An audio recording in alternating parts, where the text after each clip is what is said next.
te adore la creación. Se cubre la luz, la oscuridad tiembla ante su voz, tiembla ante su voz.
Cuán grande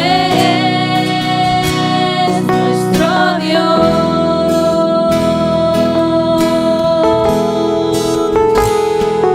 How great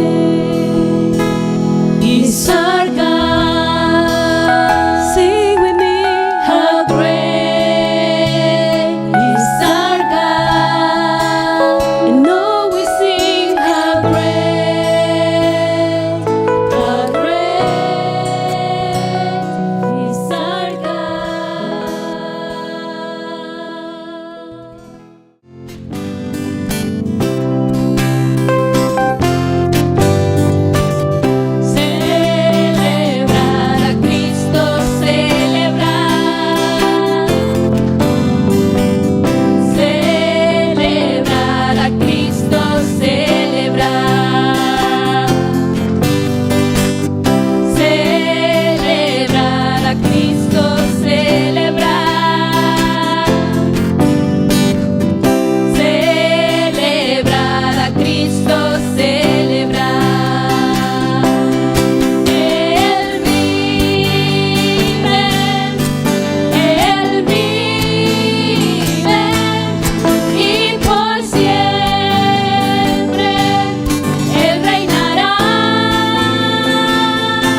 ¿Cuál es el tema de la serie que estamos estudiando? Ese fue el tema del domingo pasado. La serie se llama La Gracia.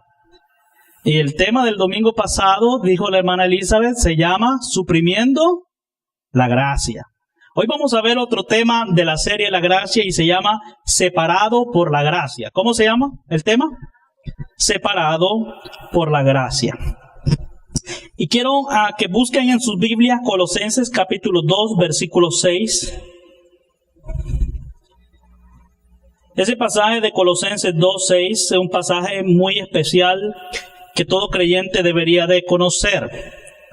En Colosenses 2, 6 dice la palabra del Señor. ¿Están listos? Amén. Dice, por tanto, de la manera que habéis recibido al Señor Jesucristo, andad en Él. ¿Cómo? Versículo 7. Arraigados y sobreedificados en Él y confirmados en la fe, así como habéis sido enseñados, abundando en acciones de gracia. Ahora, yo voy a ser bien honesto con ustedes. Siempre que voy a enseñar este tema, me tiemblan las piernas. Está escuchando lo que le estoy diciendo, ¿verdad? Y le voy a decir por qué me tiemblan las piernas. Porque este tema tiene que ver con un tema que ustedes en los diferentes talleres bíblicos que hemos tenido conocen como nuestra identidad en Cristo. Teológicamente se conoce como la doctrina de la identificación. ¿Cómo se conoce? Doctrina de la identificación. Así que quiero, hermanos, enseñar este tema separados por la gracia, empezando con una ilustración. Un hombre y su familia, hermanos, subieron a un barco enorme. ¿Cuántos han tenido la oportunidad aquí de andar en un barco enorme, en algún crucero o algo por el estilo? Solo uno nada más, ¿verdad? Este hombre se fue con toda su familia en un barco enorme al transatlántico, rumbo a Europa. Y después de 6 o 7 días, llegaron a la costa de Europa, pero cada día durante la cena, él y su familia, a la hora que los tripulantes de ese barco iban a comer en la cena, él y su familia se iba para su camerino, agarraba a su esposa, a sus hijos, y se iban a comer galletas y algunos postres que ellos habían llevado de su casa. La razón, no sé si a ustedes les ha pasado esto que les pasó a este hombre, pero a veces nosotros vamos a un viaje y vamos escasos de economía. ¿Sí o no? Y cuando vamos a un lugar, vamos en avión, estamos en el aeropuerto o estamos en la playa, apenas tenemos para pagar el hotel. Y después no tenemos para pagar comida porque cada plato anda por los $28. Y este hombre iba en el crucero con su familia y le dijo, mira, nosotros no tenemos dinero, le dijo a su familia, y nos vamos a ir en este crucero, vamos a tener esa experiencia, pero les advierto, no tenemos dinero para la comida. Así que todas las noches a la hora de la cena, nos vamos a ir a comer galletitas al camerino, le dijo. Y durante el día, para no desayunar y almorzar, nos vamos a distraer viendo el mar, le dijo. Las islas que pasemos, digo, y otra cosa, la cuestión que nos vamos a distraer, digo. El objetivo es no pagar el desayuno, no gastar en el almuerzo y a la hora de la cena a comer galletas en el camerino, digo. Pero vamos a tener la experiencia. ¿Cuánto le gustaría hacer un viaje? Amén. ¿A cuánto le gustaría hacer un viaje? Bueno, ellos no tenían dinero para gastar. Pero al llegar a la costa, hermano, uno de los pasajeros que iban con él en ese barco le preguntó, ¿disfrutaste del viaje? Y él dijo, sí, fue muy bueno, dijo aquel hombre, pero fue muy duro para mí y mi familia también, porque todas las noches teníamos que comer galletas en nuestro camerino para no gastar dinero. Y le dice a aquel hombre que no sabías que todas las comidas de este barco ya estaban incluidas en el pago del boleto que hiciste. Este hombre aguantó hambre con su familia en todos esos 7 días en el transatlántico, porque no sabía que el boleto que había pagado ya incluía las comidas en ese barco. Incluía todo, las bebidas que quisiera, los buffets que quisiera, él podía comer lo que quisiera, ya estaba incluido en el pago del boleto. ¿Por qué no comieron entonces? Porque no sabían. ¿Sabe, hermano? Que eso es lo que les pasa a muchos creyentes, que no entienden la gracia. Ellos necesitan conocer las riquezas de la gracia del Señor. Porque mucha gente, aunque tiene esas riquezas dadas por Cristo, y aunque dice la palabra que en Cristo estamos completos, muchos creyentes no saben qué poseen en Cristo y por eso no disfrutan las riquezas de la gracia de Dios. Viven en necesidad espiritual porque no saben lo que poseen en Cristo Jesús. Entonces, como cristianos, estamos llamados a estudiar la gracia y esa es la razón por la cual estamos dando esta serie. Y hay muchas cosas que necesitamos saber. ¿Está interesado Dios en que conozcamos su palabra, hermanos? Les pregunto, ¿qué dicen ustedes? ¿Aló? ¿Está interesado Dios en que conozcamos su palabra? ¿Cuántos dicen amén a eso? Bueno, si ustedes ven Romanos capítulo 6,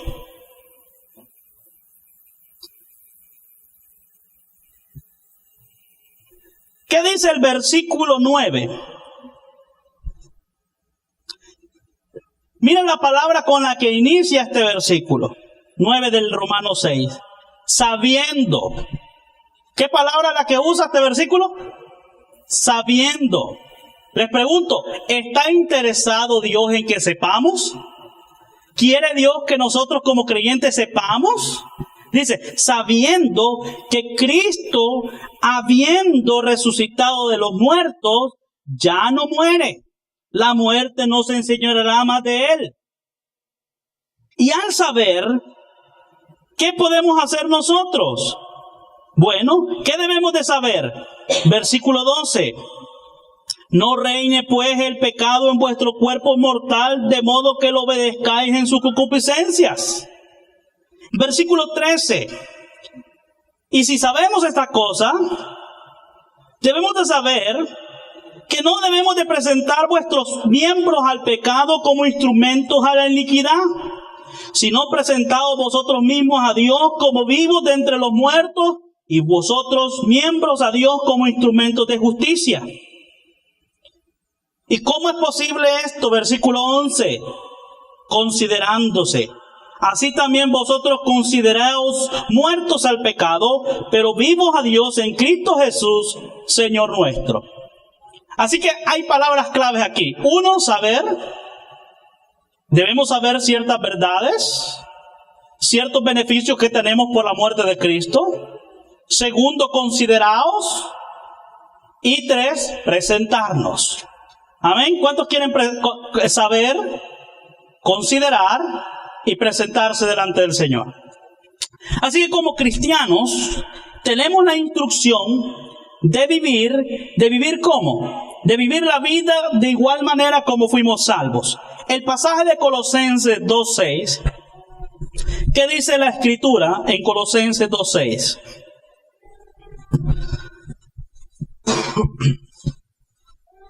Cuando lo tengan me contestan un amén. ¿Lo tienen? Por tanto, de la manera que habéis recibido al Señor Jesucristo, andad en Él. ¿Qué dice la Escritura? Que de la manera como recibimos al Señor, ¿cómo debemos andar? De la misma manera como recibimos al Señor, así debemos andar en Él. Veamos aquí entonces, hermanos, la presentación en este momento. Volvamos por favor a la presentación. Y vamos a saber, mis amados hermanos, que Dios dice que debes andar en Él de la misma manera en la cual lo recibiste a Él. Ahora, la pregunta clave aquí es, ¿cómo recibe una persona al Señor? En este mensaje, muchos han fracasado en dar la verdad de las Escrituras. Cuando usted le pregunta a una persona, ¿cómo es que una persona puede recibir al Señor? ¿Cuáles son las respuestas lógicas que la gente da hoy en día? ¿Cómo se recibe el Señor? ¿Qué dicen las personas? Levantando la mano. ¿Qué más? Haga la oración del pecador. ¿Qué más?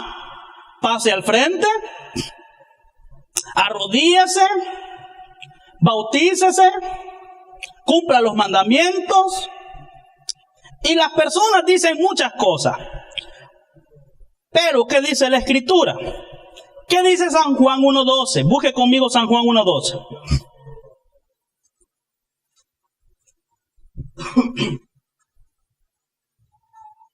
¿Qué dice San Juan 1:12? Un versículo bien clave. Dice, mas a todos los que le recibieron, a los que creen en su nombre, les dio potestad de ser hechos, ¿qué? Hijos de Dios. Quiero hacerles una pregunta. Según la Biblia, y pongan mucha atención, en el versículo que estábamos leyendo, dice, mas a todos los que le recibieron. ¿Cómo se recibe a Cristo? Miren que la Biblia no dice levantando la mano. No dice haciendo una oración. ¿Cómo se recibe a Cristo? Creyendo en su nombre, a los que creen en su nombre. La Biblia es clara y nos enseña que una persona puede recibir a Cristo depositando su fe en la persona solamente y obra de Jesucristo. Amén. Cuando tú crees en Cristo, tú recibes a Cristo. Y cuando hablamos de creer en Cristo es creer solamente en su sacrificio, creer solamente en Él como el único medio de salvación. No dice que una persona recibe a Cristo haciendo una oración o haciendo múltiples tareas humanas. Dice, cree en Cristo, así se recibe a Cristo. Ahora, si volvemos a Colosenses, dice que de la manera como recibimos al Señor, andemos también en a Él. Ahora podemos responder esa pregunta. ¿Cómo recibimos al Señor? Por fe. ¿Cómo debemos de andar? Por fe. Pero ¿sabe qué es lo que enseñan muchos grupos de personas que se llaman cristianos o que procesan el evangelio? Dicen que uno recibe por fe, pero anda por obra. Que uno debe de andar por obra. Y no es así. La Biblia, la vida cristiana dice, la palabra del Señor, que uno es salvo por fe. Y debe de vivir la vida cristiana de la misma manera como fue salvo. ¿Y cómo fue salvo? Por la fe en Cristo. Dependiendo de Cristo. Ahora, ustedes en Colosenses 2:6, ¿ven ustedes la palabra andar en ese versículo? En Colosenses 2:6. ¿Ven ustedes la palabra andar ahí? ¿Quiénes lo miran? Mire. Andad. ¿Cómo dice? Andad. ¿Verdad que está la palabra andar ahí? Sí, ahí está la palabra andar. Y esta palabra gramaticalmente está en tiempo presente. ¿Qué significa esto? Esta palabra andar se refiere a nuestra conducta y diario vivir de dependencia de Cristo. En otras frases similares, usted ha escuchado que las personas le dicen, hay que permanecer en Cristo. ¿Ha escuchado eso? Sí, eso es lo mismo. La frase andad en Él significa permanecer en Él. Pero ¿cómo permanecemos en Él? ¿En nuestras fuerzas? No. De la misma manera como fuimos, ¿qué? Salvos. ¿Y cómo fuimos salvos? ¿Cómo lo recibimos? Por fe. ¿Cómo debemos andar en Él? Por fe. ¿Cómo debemos de permanecer en Cristo? Por fe, creyendo, dependiendo, confiando. Amén. Yo pensé que iban a decir amén, hermano. decidiendo andar de la misma manera en la que la recibimos a Él. Y hermanos, es el primer mandamiento en esta carta de Colosenses. Ve que Dios nos está dando una sugerencia aquí. ¿Verdad que Dios no le está diciendo a usted como creyente, mira, si querés andar, anda? No, ¿verdad? ¿Qué dice el Señor? Da un mandamiento. De la misma manera como me recibiste, ¿qué dice? Andar en Él. Este es un mandamiento, no es una sugerencia. No es una sugerencia. Tiene que ver con el segundo tiempo de la salvación. ¿Quiénes han estudiado Romanos 1 al 5 aquí? ¿Quiénes saben los 3 tiempos de la salvación? ¿Cuál es el segundo tiempo de la salvación? Santificación. Entonces, ¿esta palabra andar está hablando de justificación o está hablando de santificación? De santificación. En Él, la palabra andar, ahora la palabra en Él, se refiere a Cristo como el objeto de nuestra fe. Todo creyente nace completo en Cristo. ¿No dice eso Colosenses 2:10? ¿Qué dice Colosenses 2:10? Dice Colosenses 2:10, y vosotros estáis completos en Él, que es la cabeza de todo principado y potestad. Luego, ¿qué debe de hacer la persona nada más sabiendo que está completo en Cristo? Depender de Dios. Porque si está completo en Cristo, la persona no tiene que hacer nada más que solo creer lo que Cristo ha proveído para él. Amén. El problema de muchos creyentes es que ellos viven la vida cristiana pensando que ellos tienen que hacer algo por sus esfuerzos para poder vivir en santificación. Cuando lo que Dios está diciendo, así como creíste en mí para tu salvación, cree en mí para tu santificación. Cree en lo que yo he proveído. No tienes tú que establecer tu propio medio. No tienes tú que establecer tu propia medicina o tus propias estrategias para ser mejor para mí. Solamente debes de creer que lo que yo he hecho por ti es completo. Y es suficiente para que puedas vivir la vida cristiana. No tienes tú que inventarte una nueva fórmula más que lo que Dios ha proveído para tu salvación y para tu santificación.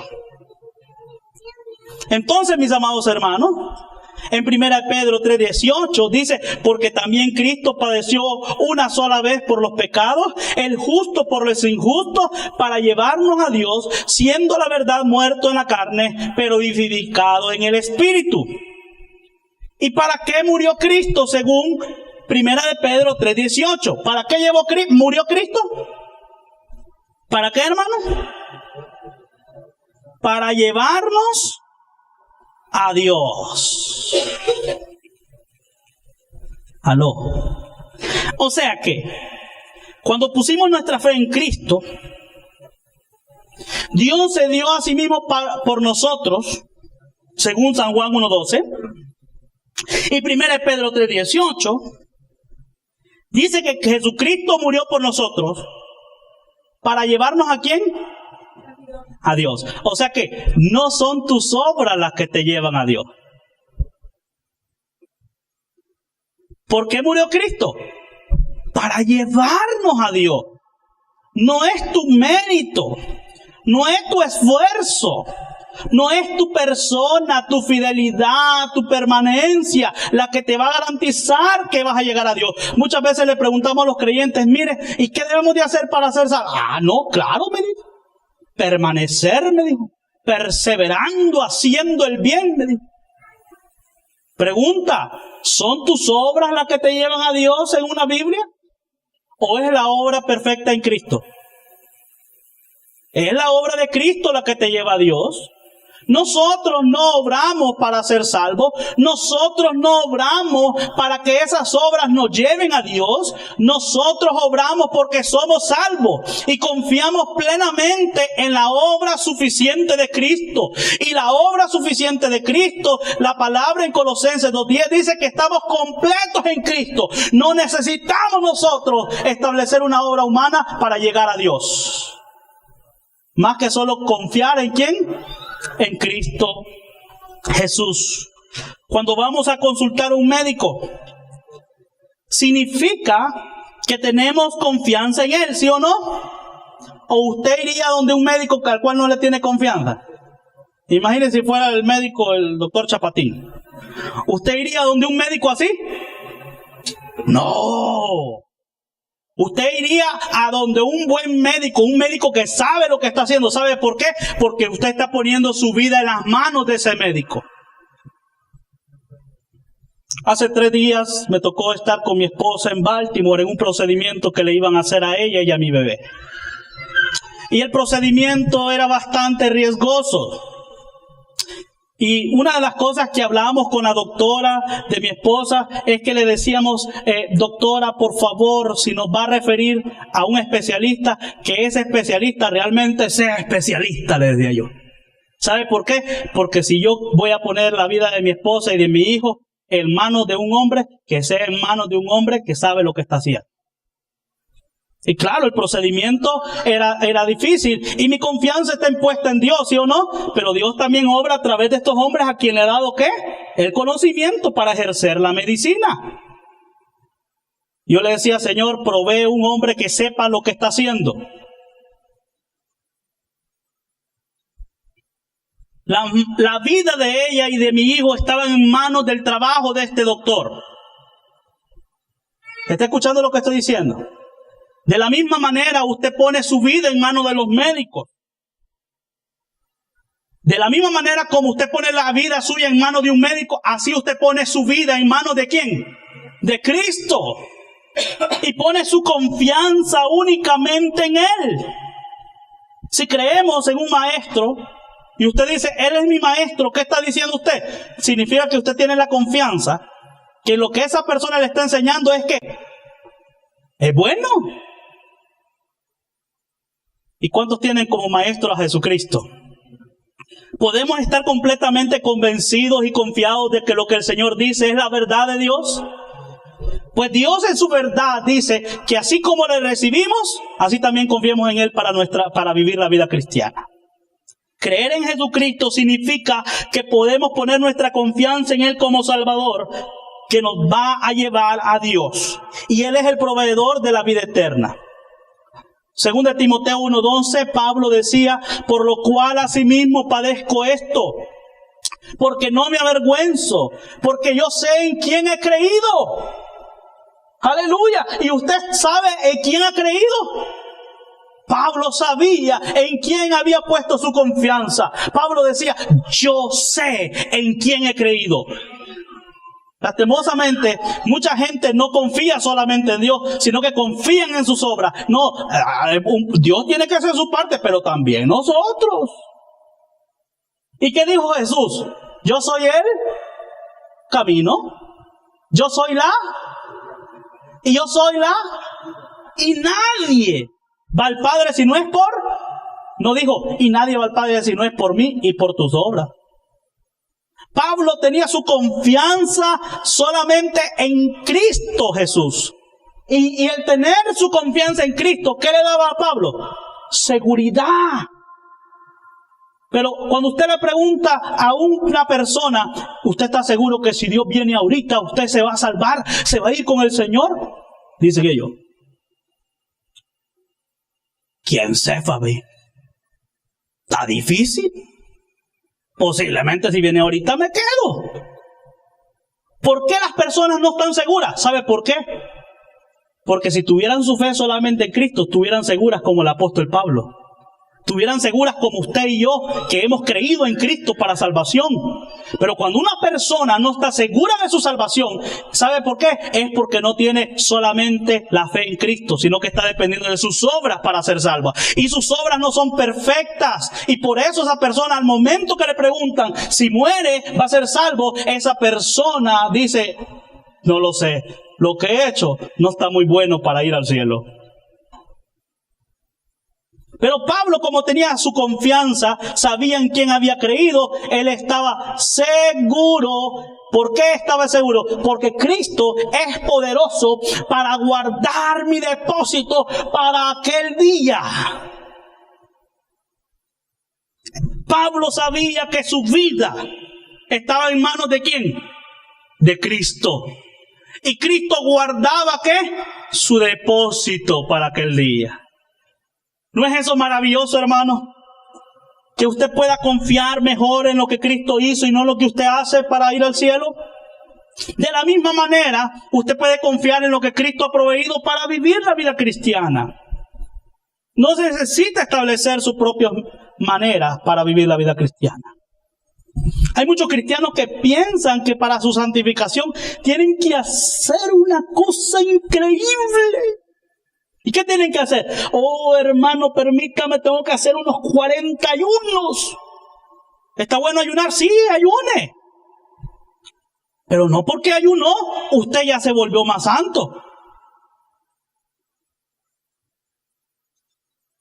No, no es así. Yo creo, a la luz de las Escrituras, que cuando una persona tiene una vida dedicada en las prácticas cristianas, es el resultado de haber crecido y no el medio para crecer. Porque una persona que no ha crecido espiritualmente no tiene ni deseo de orar. Pero cuando usted crece espiritualmente, el resultado correcto y práctico, ¿cuál va a ser? Hacer las prácticas que competen a un creyente que ha sido salvo por la obra de Cristo. ¿Cuántos alaban el nombre del Señor? Interesante lo que estamos viendo. Ahora, Pablo decía, estoy seguro que es poderoso para guardar ¿qué? Mi depósito para aquel día. Pablo decía, no me importa, no importa qué día es el que va a venir. Lo que yo sé es que estoy seguro que Dios guarda ¿qué? Mi depósito. Ve que Pablo no está pensando y dice, ¿y qué tengo que hacer para garantizar la vida eterna? No está pensando en eso, Pablo. Tu destino eterno está en manos de tus esfuerzos o en el esfuerzo de la obra de Cristo en la cruz del Calvario. Si está tu destino en tus manos, tú no vas a estar seguro. Porque ¿cómo sabes si has hecho lo suficientemente bueno para que Dios te acepte? De hecho, la Biblia que no es por obras, dice la palabra del Señor. Entonces, ¿lo recibiste por fe? Y lo recibiste en la base de la gracia de Dios. ¿Cuántos alaban al Señor por eso? ¿Y cómo lo recibiste? Por la gracia de Dios. Tito 3:7 dice, para que justificados por su gracia venísemos a ser herederos conforme a la esperanza de la vida, ¿qué? Eterna. Todo fue a través de ¿qué, hermano? De la gracia de Dios. ¿Y qué es gracia? Favor inmerecido. Gracia es algo que no te costó a ti, algo que no merecías. Y Dios te salvó por su gracia, Dios te justificó por su gracia. Entonces gracia es favor inmerecido. Siendo justificados vendidamente. ¿Dice así la palabra? ¿Cómo dice? Gratuitamente. ¿Y gratuitamente significa que tú tienes que hacer algo? No. ¿Quién hizo todo por ti? Cristo. Hermano, enseñar que la justicia de Dios es por obra es totalmente contrario a la verdad de las Escrituras. Lastimosamente, no solo los católicos, sino muchos creyentes están enseñando un evangelio por obras. Porque no entienden la gracia de Dios. Su salvación es inmerecida. Usted no va a ir al cielo porque merece salvación. De hecho, Dios vino a morir por usted, porque usted no podía ser salvo por sus medios. El eco en el cielo es nada con qué pagarte, Señor. Cuando usted entiende la gracia, usted y yo nos compaginamos con la oración de este hombre. Este hombre dice, Señor, soy un pecador miserable y en bancarrota. ¿No es cierto que cuando usted entendió la gracia del Señor, todo armamento que usted tenía fue quitado? Hermano, cuando yo entendí la gracia del Señor, yo sentía como que era un muro que me iban quitando ladrillo por ladrillo. Yo tenía un muro de religiosidad. Aquí en este muro tenía mis obras. Yo ayuno, yo oro, yo vigilo. Hermana Graciela se acuerda, la hermana Graciela no me deja mentir. Teníamos un ministerio que se llamaba Efesios, ¿qué? 3:18. ¿Y saben qué consistía ese ministerio? Todos los días a las 2 de la mañana, a 3 de la mañana nos íbamos a orar a las casas de los hermanos. ¿Les gustaría que pusiera ese ministerio yo aquí? Y que a las 3 de la mañana les esté tocando la puerta. Y yo creía, hermanos, que por ese esfuerzo que hacía, ese sacrificio de levantarme a esa hora donde el sueño es tan lindo, yo estaba siendo agradable a Dios. Ahora, ¿es bueno orar? Sí. ¿Corresponde a un cristiano orar? Sí. ¿Quiere Dios que oremos? Sí. ¿Pero quiere Dios que pensemos que por orar somos salvos? No.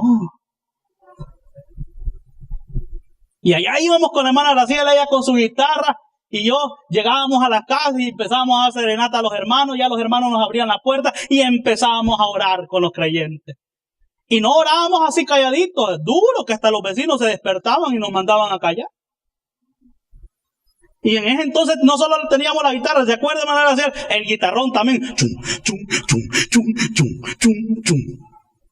Y con toda la concertina del hermano Simón, allá íbamos.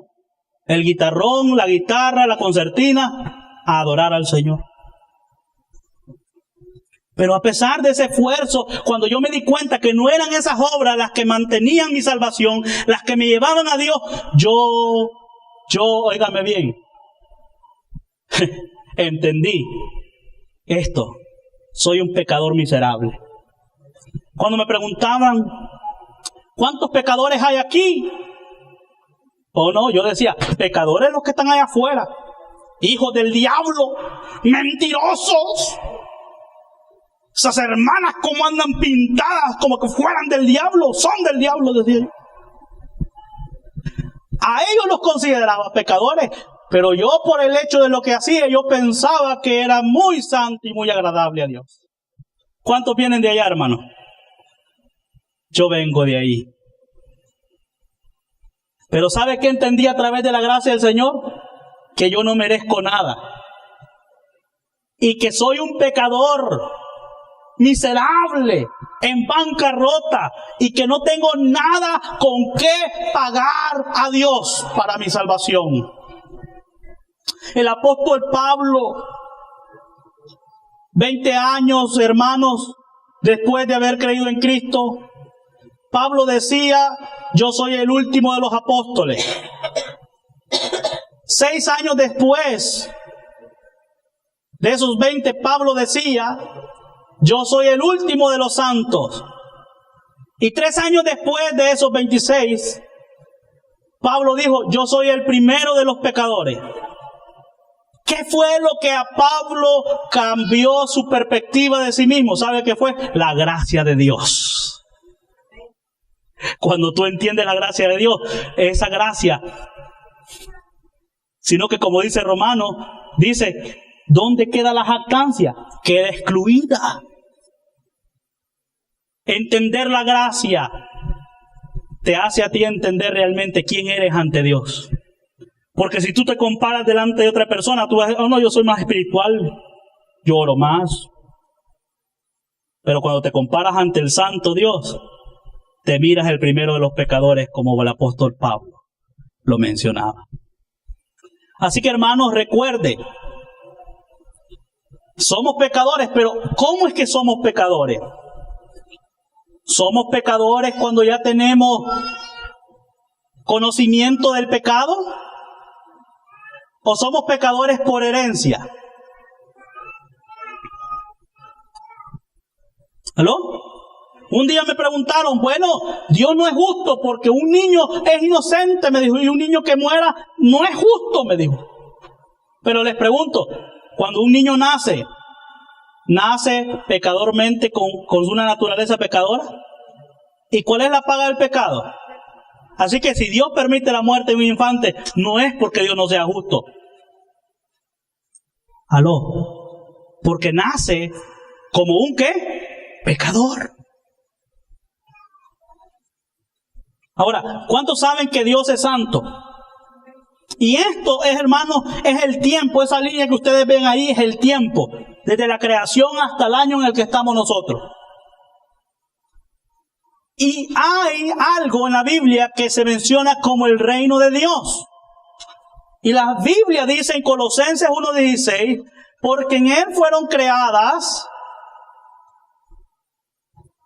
todas las cosas, las que hay en los cielos y las que hay en la tierra, visibles e invisibles, sean tronos, sean dominios, sean principados, sean potestades, todo fue creado por medio de Él y para Él. Y en eso consiste el reino de Dios.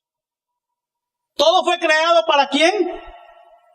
Para Dios, y por medio de Él fueron creadas las cosas. Y nosotros sabemos muy bien eso, que Dios es santo. ¿Cuántos creen que Dios es santo? Y cuando decimos que Dios es santo, significa que Dios es ¿qué? Perfecto. Pero aparece en la historia del tiempo el reino de Satanás. Mucha gente se confunde porque dice que Dios creó a Satanás. ¿Cuántos creen eso? No. ¿Dios creó qué? Un ángel perfecto. Satanás no es la creación de Dios. Satanás es el resultado de la decisión equivocada de ese ángel. Es el resultado del pecado de ese ángel. Porque tanto a los hombres como a los ángeles, Dios les dio el derecho de elegir.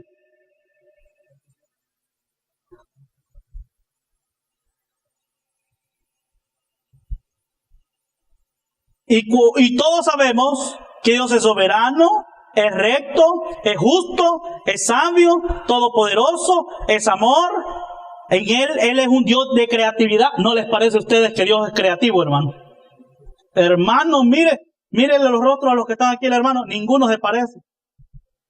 ¿De dónde sacó Dios tantos diseños? ¿No es eso evidencia de la creatividad de Dios, hermano?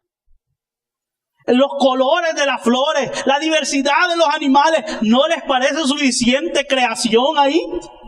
¿Creatividad? Yo a veces digo, Padre, qué maravilloso eres, porque yo veo algunos animales y ni sabía que existían.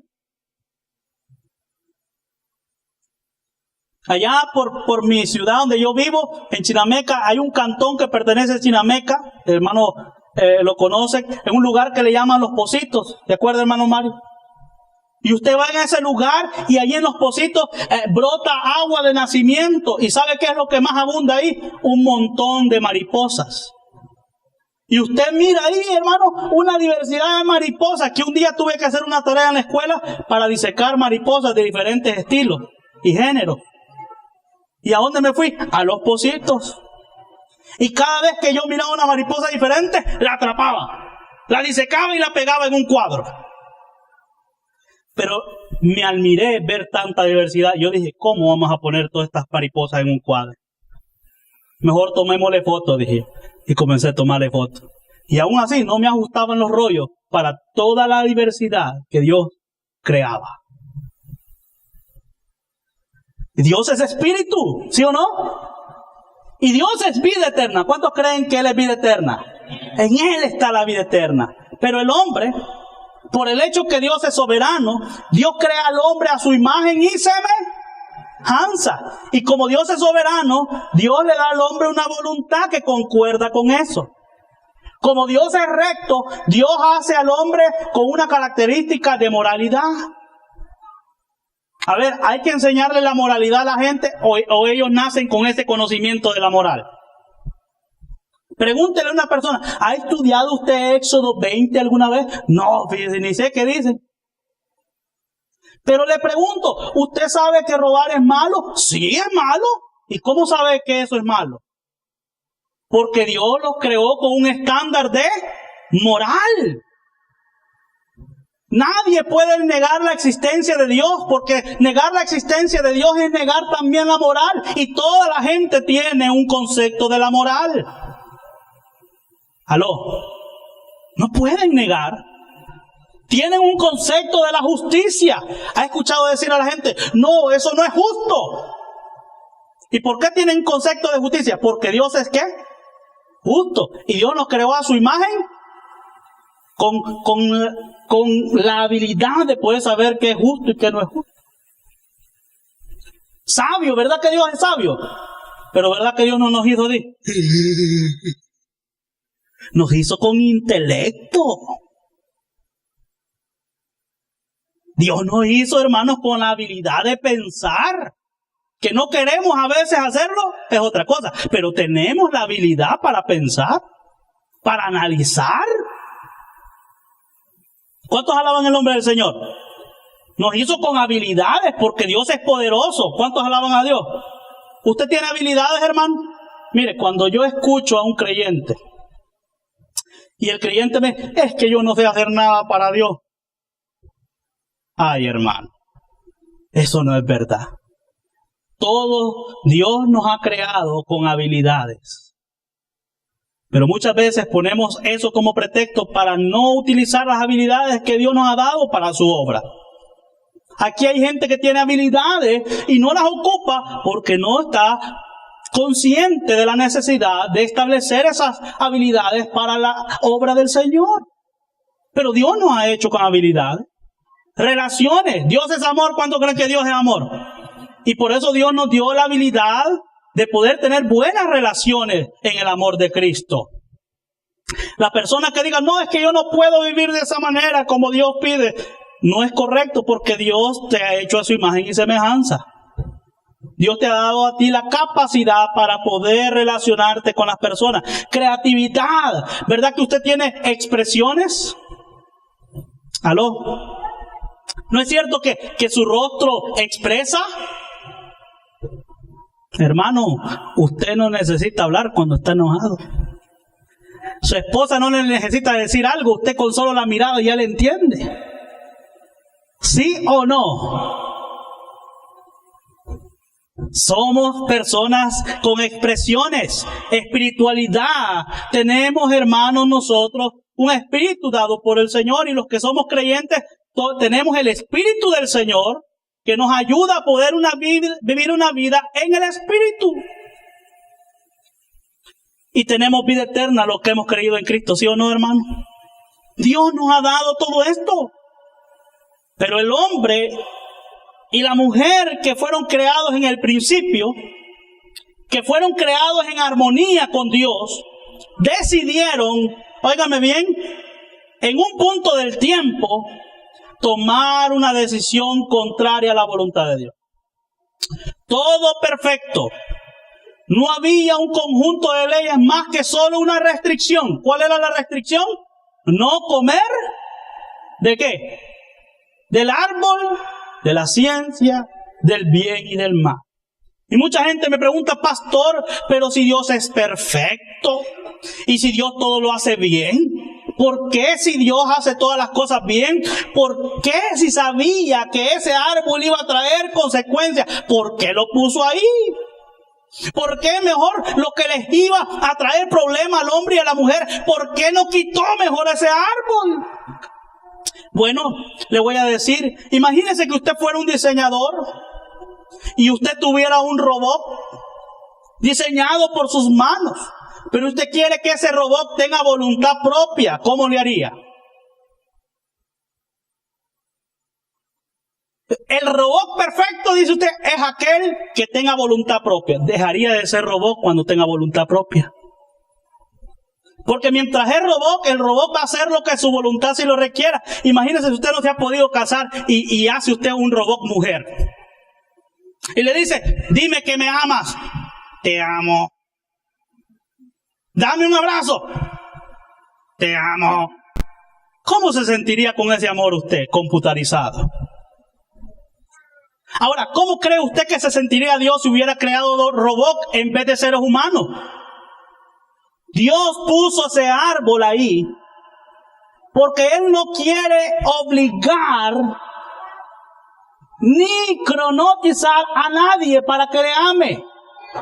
Dios te amó a ti y a mí voluntariamente. De la misma manera Él quiere que todo ser humano le amara a Él, decidiera amarle. Y la manera como el hombre puede tener esa voluntad de elegir es poniendo esa restricción desde el inicio. Pero a pesar de que Dios sabía que dando esa restricción el hombre iba a fallar, Dios no lo deja ahí. Dios establece también un plan de salvación. Pero todo lo que Él hace, lo hace perfecto. Porque Dios no obliga a nadie. Allá en mi pueblo dice que a la fuerza ni los zapatos entran. Dios no obliga absolutamente a nadie. No obliga a Dios a nadie. Dios dio libre voluntad. Pero el hombre decidió hacer lo malo, lo mismo que Satanás eligió, no adorar a Dios. Y cuando Satanás se rebela en contra de Dios, Satanás establece su propio reino, que va en contra del reino de Dios. Y todos los hombres que nacieron después de Adán, nacieron bajo el reino ¿de quién? De Satanás, con una naturaleza ¿qué? Pecaminosa. Porque usted sabe que de un perrito y una perrita ¿qué salen? Perritos. Y de un pecador y una pecadorcita ¿qué salen? Pecadorcitos. Entonces nacemos por herencia, con una tendencia a lo malo. Por eso Dios, hermanos, nos dice en su palabra que el pecado entró, la muerte entró por un hombre. Y todo lo que Dios había creado fue corrompido. ¿Y qué fue corrompido en el hombre? Mire qué fue corrompido. Su moralidad, su concepto de justicia, su intelecto. Mire el hombre para qué usa la inteligencia hoy en día. Hagamos una de esas que ponen en la cabeza, para el sol. A un lado pongámosle un depósito y al otro que tenga cerveza y con una aquí manguera para que llegue hasta la boca para que no se esfuerce. Mire con qué usa la inteligencia el hombre. El hombre usa esa inteligencia que Dios le dio ahora corrompida. ¿Para qué? Para utilizar esas cosas para lo malo. No, dice, como es malo fumar, hagamos de esos cigarros que no te afectan, pero que solo echan humo así nomás. ¿Se da cuenta para cómo está corrompida la inteligencia, el intelecto del hombre? Habilidades. Hermanos, ¿verdad que en el mundo hay gente bien habilidosa, hermano? ¿Pero usan esas habilidades para Dios? No. Hermano,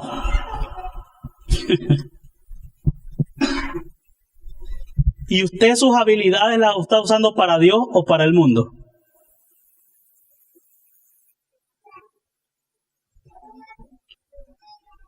Las relaciones, ¿verdad que las relaciones están corrompidas? A ver, ¿para qué Dios creó el matrimonio? ¿Quién sabe aquí? ¿Quién me levanta la mano y me dice, ¿para qué Dios creó el matrimonio? ¿Aló? Hermano, ¿para qué Dios creó el matrimonio? A ver, a un soltero le vamos a preguntar, ¿para qué Dios creó el matrimonio, hermano Douglas?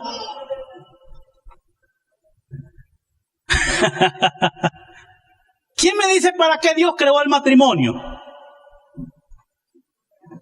¿Para qué? ¿Sabe para qué?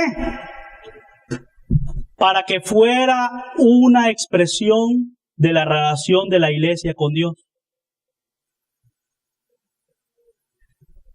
Maridos, amad a vuestras mujeres como Cristo amó a la iglesia. El matrimonio Dios lo diseñó para que usted fuera una expresión del amor de Dios, para que usted exprese la relación que tiene la iglesia con su esposo.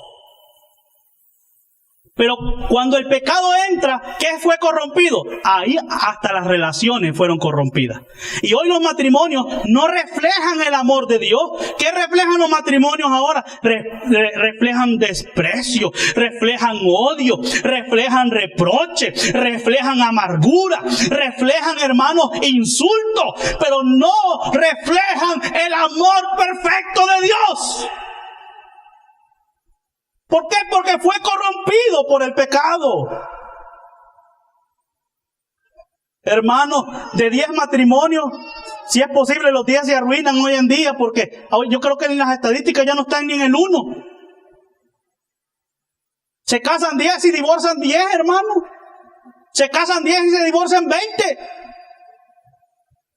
A la primer problema que tienen, no, firmame los papeles, por favor, ya no quiero estar contigo aquí. No, ¿y para qué nos vamos a casar? Vivamos en unión libre. Dios no diseñó la familia para reflejar el pecado del mundo. Dios diseñó la familia para reflejar el amor perfecto de Dios. ¿Cuántos alaban el nombre del Señor? Entonces, así nació el hombre, corrompido en sus relaciones, en sus expresiones. Las expresiones que el hombre tiene hoy en día son corruptas. La espiritualidad que el hombre tiene ahora está corrompida. Y cuando se trata de la vida eterna, no están seguros, están inseguros.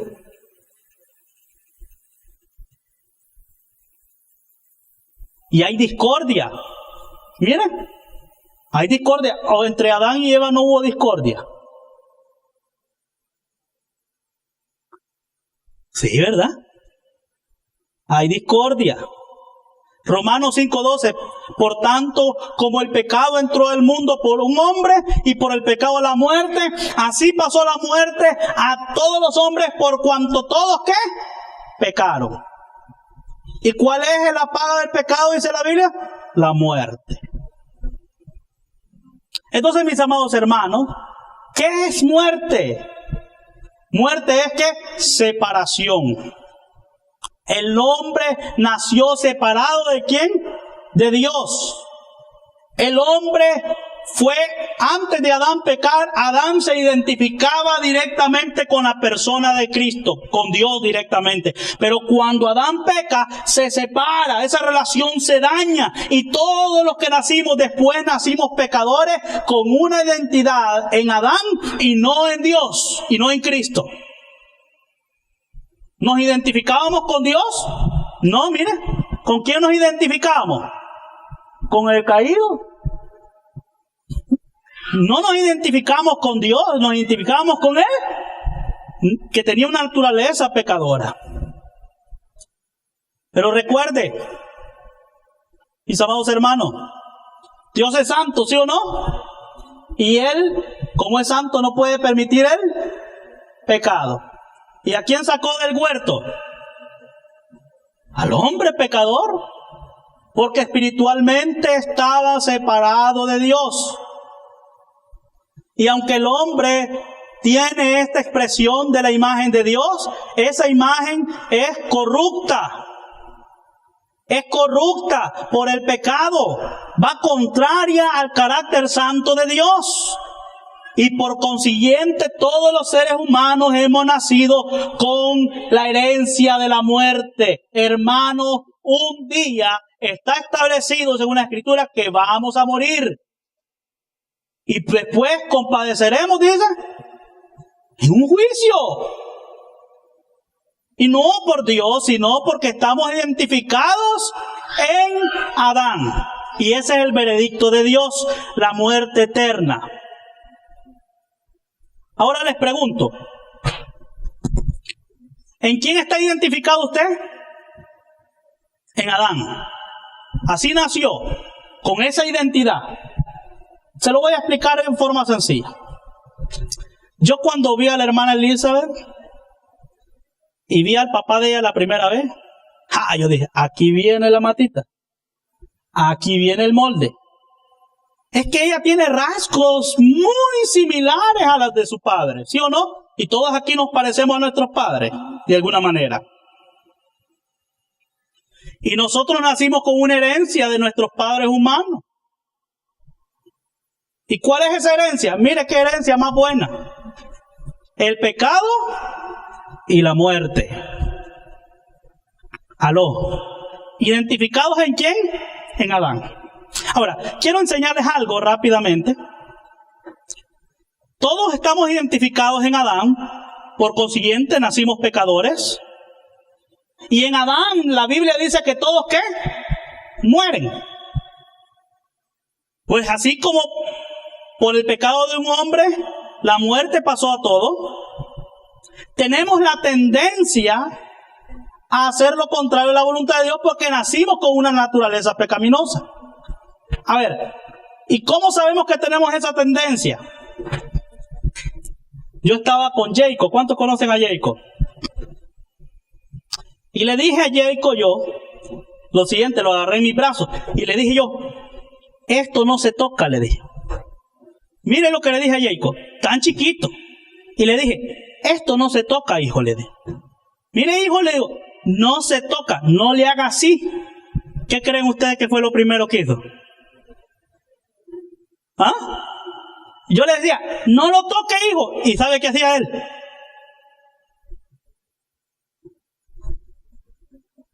No. Y mientras yo más le decía no, ¿qué hacía él? Más quería tocar lo que no es correcto tocar. Ahora, cuando usted mira un rótulo así, no pisar la grama, ¿qué hace usted? No importa. ¿Y por qué tiene esas tendencias? Porque tiene una naturaleza pecaminosa heredada por un papá que también hizo lo mismo, ir en contra de la voluntad de Dios. Hermanos, pongámonos de pie. Ve que me manda a mí el pastor. Hermanos, vengamos, que vayan los demás.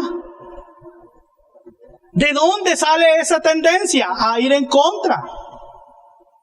Tenemos un problema cuando nos dan directrices. No queremos seguir directrices. Nadie quiere estar. ¿Por qué cree que la gente está poniendo sus propios negocios hoy en día?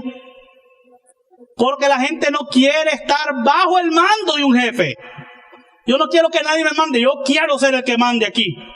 Por eso voy a poner mi propia pupusería.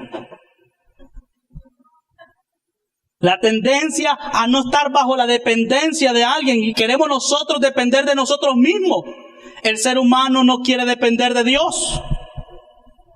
Tú tienes un defecto de nacimiento llamado naturaleza pecaminosa. ¿Y qué es naturaleza pecaminosa? Es la tendencia a hacer lo malo. Y eso desde chiquito. No toque aquí, Jacob. Y, ay, sí. Y ponía el dedito. Avancemos. Tu identidad espiritual original te conecta con Adán. La identidad es lo que te define. La identidad es, ¿qué dijimos? Es lo que te define. La identidad es una necesidad humana básica. La identidad nos da significado a nuestra vida. Forma, molde. La identidad responde preguntas: ¿quién soy yo? ¿De dónde vengo? ¿Por qué estoy aquí? En la identidad de Adán, ¿quién era usted? Un pecador, ¿sí o no? Una persona con la tendencia a hacer todo lo contrario a la voluntad de Dios. A veces los hermanos me preguntan: mire, hermano, fíjese que yo ayuno, yo oro, yo vigilo, pero siempre termino haciendo lo que no quiero hacer. ¿Por qué? Porque tiene esa naturaleza pecaminosa. Pablo dijo: porque lo que no quiero hacer, eso hago. Pero una cosa entiendo, que lo que hago no lo hago yo, sino el pecado que mora en mí. ¿Y qué es pecado ahí? Naturaleza pecaminosa. La única manera de no seguir estando en Adán, ¿cuál es? Morir.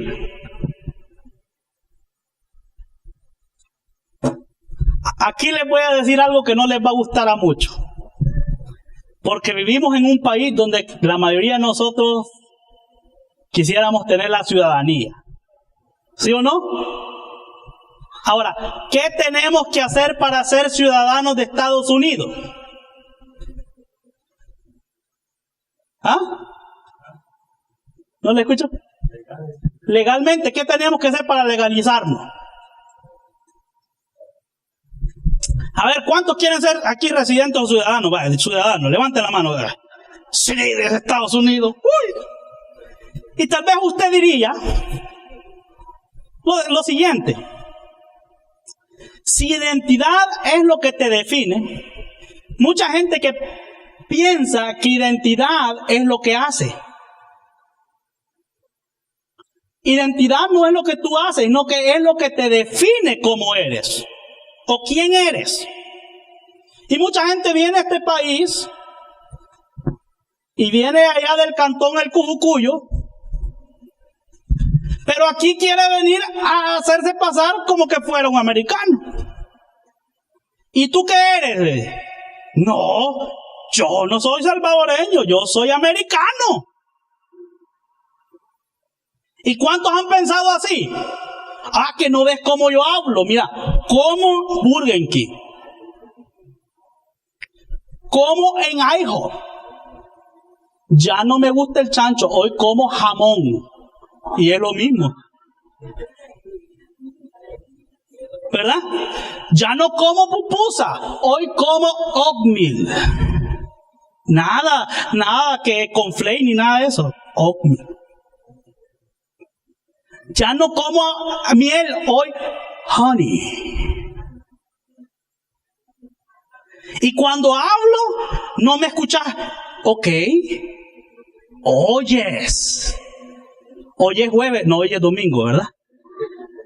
Y queremos, hermanos, borrar la identidad que tenemos.